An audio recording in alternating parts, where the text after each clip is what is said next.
guys have no idea how hard it is for me to make a video and act all perky when I'm just not feeling it. It's not that I'm not feeling well, I don't know, I'm just like super tired. I just feel like going right back to bed.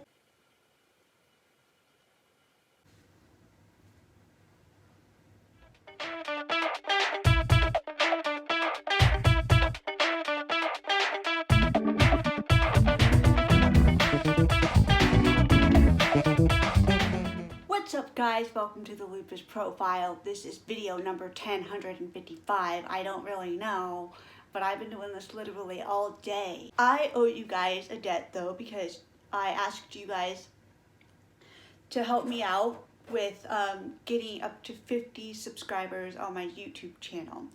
And I said that if you did that, I was gonna wear my wig, which you guys helped me exceed it. I was like blown away.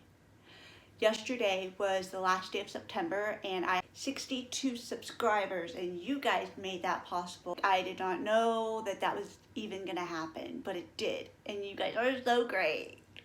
So yeah, I am sacrificing my mood right now, and I'm just gonna go ahead and suck it up and make a video. You might be wondering what all this is about, and I'm gonna explain it. So let me set my timer, okay? This is my lupus explanation in 5 minutes. You guys ready? I got my Fitbit set to 5 minutes. I don't know if you can see that. And time starts now. First things first, lupus is an autoimmune disorder. It is not cancer, it's an autoimmune disorder. Everybody has an immune system, okay? Your immune system is designed to help fight and protect the body from foreign invaders like, you know, chickenpox, shingles, tuberculosis, you know, all those bad illnesses out there. So yeah, this army here represents our immune system, and it consists of things like the white blood cells, antibodies, complementary system, bone marrow, lymphatic system. I mean, there's just a whole plethora of little cells and systems that work together to create our Department of Homeland Security, if you will. The immune system serves 3 purposes. 1, to identify foreign invaders. So it identifies markers on foreign invaders and says, oh, you're not supposed to be here. So then it goes to phase number 2, which is trigger an immune response. So our immune responses include things like fevers, increased mucus production. So after it triggers that immune response, the ultimate goal is to completely destroy that foreign invader. So as you can see, the immune system is super important, and from the time that we're born, our immune systems are developing and trained to help us fight off those bad things out there so we don't get infections and all of that kind of stuff. So what happens in a person who has lupus? It takes over the immune system, basically. So it creates antibodies that confuse the immune system into thinking, oh wait, the kidneys, what are you doing here? You don't belong here. So it identifies the kidneys as foreign and basically turns its firing squad against the kidneys. My poor little kidneys, like, what did they ever do to you? With lupus, it really doesn't discriminate. It can attack any organ of the body. And in my situation, it's attacking my kidneys. So I have lupus nephritis, and my kidneys, you know, there's no way to protect the kidneys because this is the defense system. What happens when Homeland Security turns against the body, you know? We have to bring out the big guns, and that is immunosuppressive therapies like chemotherapy, steroids, IgG, all of that jazz.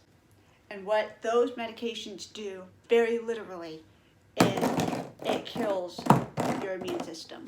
So then after you kill the immune system, what happens? You have no way of fighting all those other foreign invaders that are harmful to the body. But we have to have immune suppression therapy in order to get this lupus into remission. And the goal is knock it out.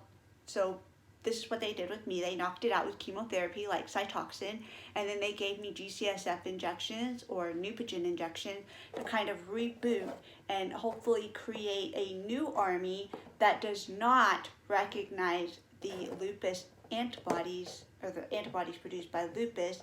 So hopefully we're gonna like not attack the kidneys or whatever organ. So lupus symptoms are often will manifest by whatever it is that's being attacked. So most common is probably the skin manifestation. You know, you've probably heard people talk about a lupus butterfly rash. I've never had that, but it is very common and it is a telltale sign of lupus.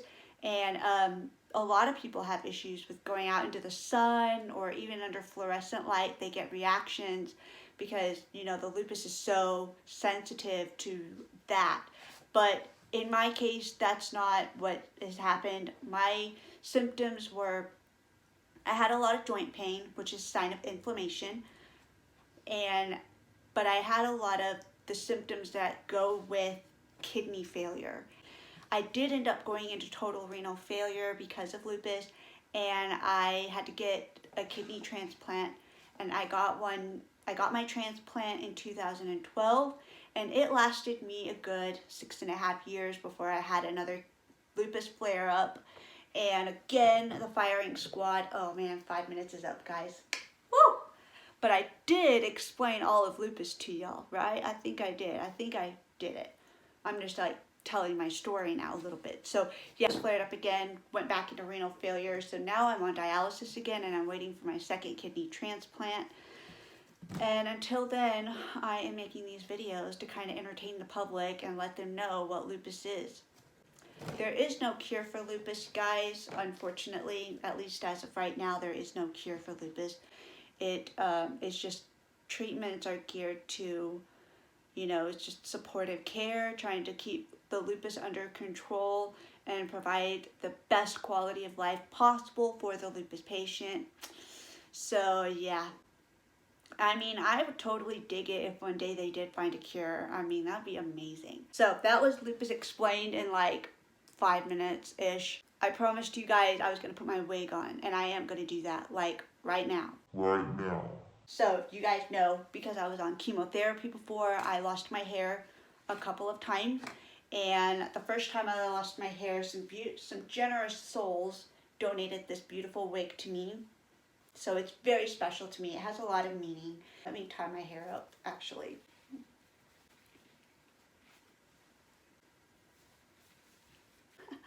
So way back in like 2013, my younger brother David was in choir, and he was part of the elite choir team, and they were having a 90s night. So it was like I think it was a fundraiser or something like that. Anyway, everybody was dressed up like in the 90s. I suggested to David, I was like, hey, you should wear my wig. And he totally did. It looked like he had a mullet. And I don't really think mullets are from the 90s, are they? I don't know. Comment below if mullets were from the 90s. But yeah, this is the wig. And if you want to know what I looked like when I was 16, this is it. Well, let me know what you guys thought about my lupus explanation. I hope you guys understood it. I hope I covered pretty much all of my bases. It was such a short time slot, so, you know, I had to talk pretty fast.